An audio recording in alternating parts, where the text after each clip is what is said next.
Lainey Wilson once had a job so unbelievable, most fans still think it's a joke. Before the awards, before the tours, before the fame, she was a Hannah Montana impersonator. Yes, really. And the craziest part? One of these early jobs is the reason she wears bell-bottoms today. And I'll reveal which one near the end. Teenage Lainey, blonde wig, sparkly jacket, traveling from town to town performing full shows as Hannah Montana.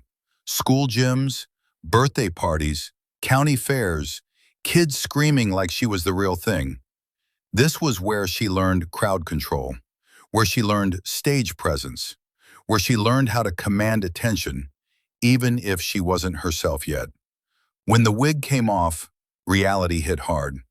Lainey played restaurants where forks were louder than applause, bars where the bartender was the only person facing the stage, and one show with a single audience member who left early.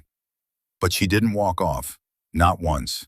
She treated every tiny stage like it was the Opry, because she believed small rooms prepare you for big ones. Now here's the part most people don't know.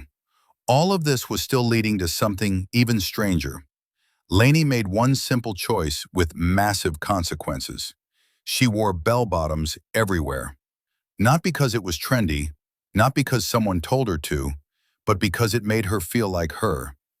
And then fans started copying her, showing up in bell-bottoms at her shows. Dozens, then hundreds. Suddenly people recognized her from across a field before she ever sang a note. That wasn't just a look, that was an identity. Remember this moment, because this detail connects to something huge I'll reveal in about 2 minutes. But before she built any kind of brand, she almost quit. Lainey's early songwriting years were brutal.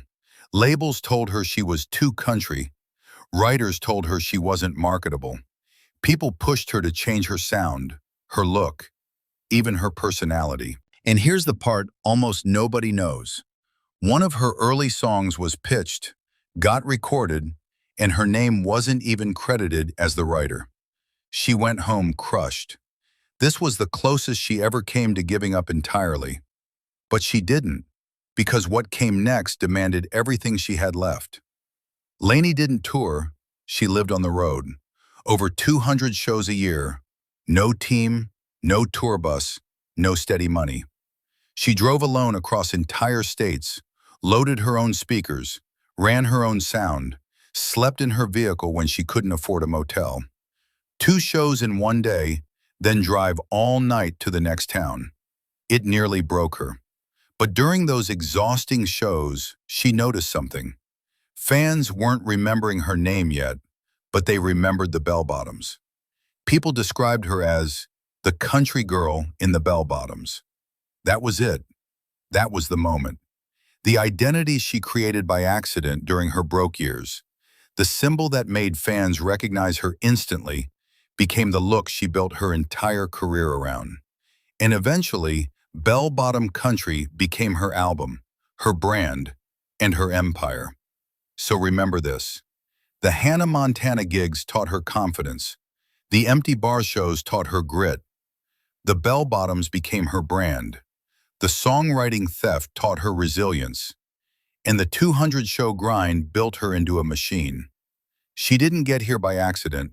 She got here because she refused to quit, no matter how strange the job was. Subscribe for the next story, because next video, the country star who was banned from the Opry for something absolutely insane. You won't believe who it was, or why it nearly ended their career forever.